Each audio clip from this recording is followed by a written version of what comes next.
కాంతామని మా అన్నగారు రాసిన రాలేదు నాకు కన్నుల చూపించము కదా. వాసిగాను కల్పభూరి వాసిగాను కల్పభూరి వాసిగాను కల్పభూరి వాసిగాను కల్పభూరి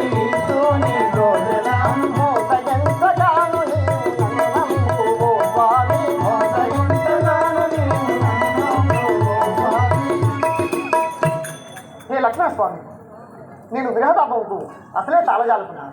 మీ అన్నగారు రాసిన దీన్ని చదువుకొని నన్ను సుఖపెట్టు పరిణయమాను సొంతము చేసుకుని అంతము చేయి ప్రణయ కాంతామని మా అన్నయ్య రాసిన వ్రాలు నాకు చూపించము. నేను మా అన్నయ్య మాట జవదాటను కదా, అలాగే నడుచుకున్నాను.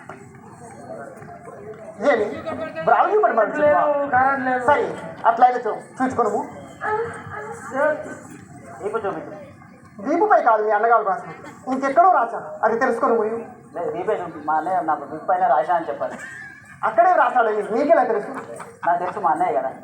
అట్లాగే అట్లా కాదు, ఇదిగో నా పెదవులపై రాశాడు, చూడు చూడు. అక్కడ ఏమి కనబడలేదు. పోని నా నడుముపై చూడు. అచ్చట ఏమీ లేదు. నా ఉదరముపై చూడు. అచ్చటను ఏమీ లేదు. ఎక్కడ ఎక్కడి పుణ్యపురుషులయ్యా మీరు. అన్నకు తగ్గ తమ్ముడు, తమ్ముడికి తగ్గ అన్న.